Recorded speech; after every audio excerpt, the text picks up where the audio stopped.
Assalamualaikum warahmatullahi wabarakatuh. Saya Suimat Zakia, perwakilan kelompok 2 akan mempresentasikan tentang filsafat pendidikan Islam dan landasan yuridis kurikulum.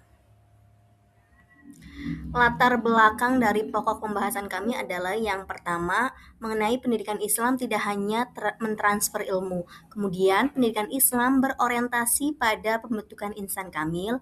Juga, kurikulum membutuhkan landasan filosofis dan yuridis. Yang terakhir adalah integrasi nilai Islam dan hukum nasional menjadi kebutuhan.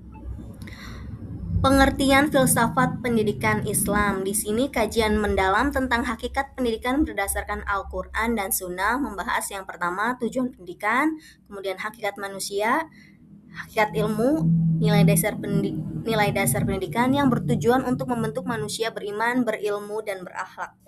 Adapun tiga konsep utama pendidikan Islam, yang pertama ada tarbiyah, kemudian taklim, yang ketiga ta'dib. Tarbiyah di sini yakni adalah pembinaan dan pengembangan potensi, sedangkan taklim adalah transfer ilmu pengetahuan, dan ta'dib adalah penanaman adab dan akhlak. Jadi ketiganya ini berkesinambungan untuk pendidikan Islam dalam pembentukan adab. Dalam perspektif ontologis, yakni manusia adalah makhluk ciptaan Allah yang memiliki potensi jasmani dan rohani yang lahir dalam keadaan fitrah. Di sini, pendidikan bertugas untuk proses pengembangan fitrah. Dalam perspektif epistemologi, sumber ilmu dalam Islam terbagi menjadi tiga. Yang pertama ada wahyu, akal, dan pengalaman empiris. Ketiganya itu berkesinambungan membentuk ilmu. Nah, ilmu ini adalah cahaya dari Allah untuk kemaslahatan umat. Sedangkan dalam perspektif aksiologis, tujuan akhir pendidikan Islam adalah membentuk insan kamil yang seimbang dunia dan akhirat, yang berintegrasikan antara ilmu, iman, dan amal. Tujuan pendidikan Islam dibagi menjadi beberapa dimensi tujuan. Yang pertama adalah dimensi spiritual, dimensi intelektual, dimensi moral, dimensi sosial, dan tidak ada dikotomi duniawi dan ukhrawi. Adapun beberapa tokoh pendidikan Islam, yang pertama adalah ada Al-Ghazali, yakni tentang penyucian jiwa atau tazkiyatun nafas.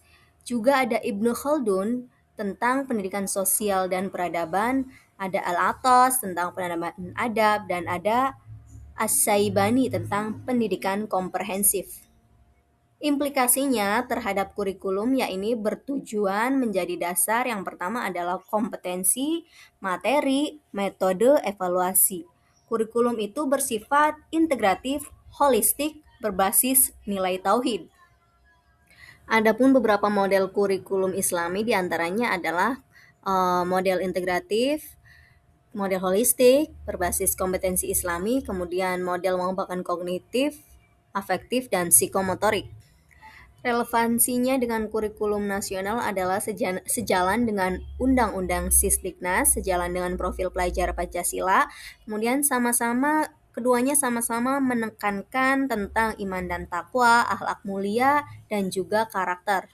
Kemudian apa saja tantangannya? Tantangannya yang pertama adalah pasti globalisasi dan digitalisasi, kemudian adanya dikotomi ilmu agama dan umum, dan yang terakhir adalah profesionalisme guru.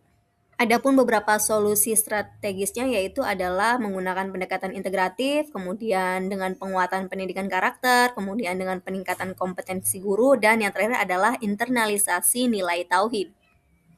Kemudian fondasi konstitusionalnya itu terdapat pada Undang-Undang 1945 pasal 31 tentang Pancasila sebagai dasar negara, kemudian juga hak warga negara memperoleh pendidikan, kemudian kurikulum sebagai instrumen ideologis negara. Sedangkan landasan operasionalnya itu terdapat pada Undang-Undang Nomor 20 Tahun 2003, Sisdiknas, kemudian pada PP Nomor 57 Tahun 2021, Standar Nasional Pendidikan, dan Permendikbudristek Nomor 12 Tahun 2024, Kurikulum Merdeka. Sedangkan dengan profesionalisme dan desentralisasi terdapat pada Undang-Undang Nomor 14 Tahun 2005, tentang guru dan dosen, kemudian Undang-Undang Nomor 23 Tahun 2014 tentang pemerintahan daerah, dan juga PP Nomor 55 Tahun 2007 tentang pendidikan agama. Di sini guru sebagai kunci implementasi kurikulum. Sinergi konseptualnya adalah di sini filsafat, memberikan arah dan nilai, sedangkan yuridis memberi legitimasi dan struktur. Integrasinya, kurikulum sah secara hukum dan kokoh secara nilai. Dalam implikasi praktisnya, desain kurikulum berbasis nilai Islam, strukturnya sesuai regulasi nasional, evaluasi holistik dan adaptif terhadap zaman. Jadi kesimpulannya, filsafat pendidikan Islam adalah fondasi konseptual kurikulum, sedangkan landasan yuridis adalah legitimasi formal dan operasional. Integrasi keduanya menghasilkan kurikulum yang beriman, berilmu, berkarakter, adaptif terhadap perubahan zaman. Terima kasih. Wassalamualaikum warahmatullahi wabarakatuh.